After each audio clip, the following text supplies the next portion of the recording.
What up, MVPs? Rico knows here. Going to talk to you guys about the next fight on the prelim card, Blackshear versus Alatengheili. We'll start with Blackshear. Blackshear is 16-7, 16-7-1 in his career, and he's a minus 550 favorite, a wide favorite here. And if you pay attention to odds and the way the fights go with Vegas, he's been in the UFC for quite a while now, they really make you pay if you want Blackshear to win a fight. Like they make you pay a ton. As a matter of fact, right now it's not on the sportsbook at all, but we know it'll be on the prelim sportsbook. It's not on FanDuel right now. So I'm just telling you that if you ever want to take Blackshear in a fight, there's going to be no value in it. It's just a matter of taking him because you want to be right or tell people you were right. I don't know. But you're not making any money with this guy. Impossible.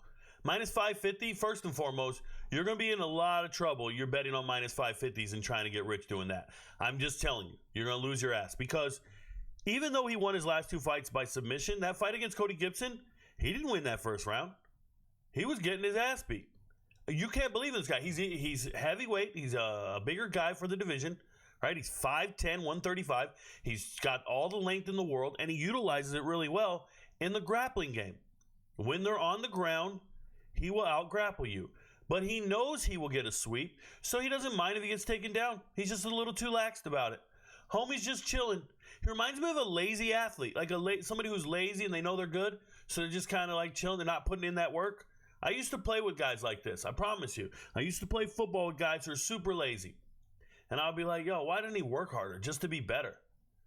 Like, I get you're good, but why aren't you working harder? That is Blackshear. Now, I don't know how hard he works. And he's a UFC fighter. He probably works really hard. He's 5'10", 135. He's got to work really hard to get down in the weight. But when I watch him in the cage, this is an elite skill set, but he doesn't have elite results. You'll watch him and go, damn, he shouldn't have been that big of a favorite, that kind of deal. Now, he's run into some real beasts, not in the UFC.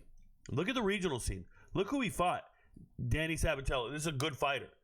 We just saw Pat Sabatini a couple weeks ago. He's one of the top fighters. So he's lost to some really good guys, but who has he beaten that's all that good? Nobody. He's never beaten anybody good. You just know good fighters when you see him. You just see this kid and you go, yeah, he's pretty good. Pretty elite grappler. He's 30 years old, and he's got real strength at 135. You don't see most 135ers with this type of top control. So he gets one takedown. He's going to hold you down and win the round, theoretically. But at the price range they're giving you is insane. It really is, and I don't agree with it. I'm not telling you to go take Alatengheili, this Chinese dude, I can't even say his name. Okay, I'm not telling you to pick him. I'm telling you this is not a scrub. And there's really no threat. People are like, well, Blackshear might knock him out. Dude, there's no threat for Blackshear to knock anyone. Blackshear's knocked out two people in his life. When was it? He knocked out Lon Lasarda. They forgot to use a J. His name should have been Juan. And his other knockout was against a dude named Chris Wright back in 2018 on the regional scene. That's it, man. This guy's not a knockout artist. So you're fighting a guy, this other Chinaman here, who's actually been in the UFC a while, and he's pretty good. Another thing I want to mention is Blackshear just fought in March. You're doing the math. We're in April. March, April. That's nuts. He fought a month ago. And it went to the second round with Cody Gibson. How did he get clearance to make this fight happen? I don't know. Why is this here? Is this just the last fight on this contract? And then they're going to renegotiate? I don't know. But it feels like this is a hurried thing. And maybe everybody's on this Blackshear by sub. But if that's the case, I mean, what's the payout? I don't know what the payout's going to be. So, in this particular fight, I think Blackshear's a better fighter. It's more than likely going to win by points or sub, one of the two. I would say that Alatengheili, let me explain what kind of fighter he is, okay? He's a striker and a wrestler.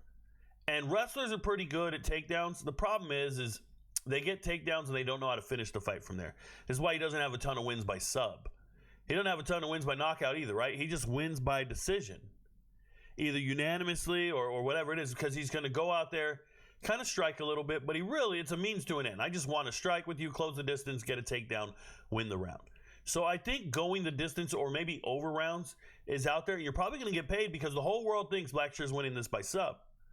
And this man has fought, 28 times in the cage. 28 times he's fought in the cage. and he's been subbed once. So if you're predicting him to get subbed again, that's cool. I think there's a hell of a lot more value in Blackshear by points. I don't know what the odds are. You're going to have to check your own sports book and wait for the fights tomorrow. But Blackshear by points makes a lot more sense to me. And when you see odds this wide, there's really no value in taking the money line. So you just go ahead and try to get the method right. And some of you can be on the sub all you want if you think he's going to walk through him and get that sub in the first or second round, and you go there. I think there will be times that Blackshear gets taken down. I think there will be times where Blackshear doesn't look as dominant as you think he should. And you might say to yourself, "Oh, this is minus 550. Oh, this doesn't look good." I'm going to pick Blackshear to win the fight. I think he might win by points. But minus 550 is embarrassing. That's crazy. Can't go there. Can't support it. Don't believe it. Not even a little bit. Nah. Remember, I was talking about Amorium just the other video, talking about her by points, because I think it might go the distance if we just roll around and get stalemated. This could be a roll around stalemate as well, or it can be a standing battle where we never get the takedown. Because I know I'm a wrestler and I know I want to get a takedown, but that's a dangerous spot to be in with you. Maybe I just take my chances on my feet. Maybe. Your friends don't know, but Rico knows. Don't go parlaying minus 550s, guys. Your life's not going to go well if you do that. Peace.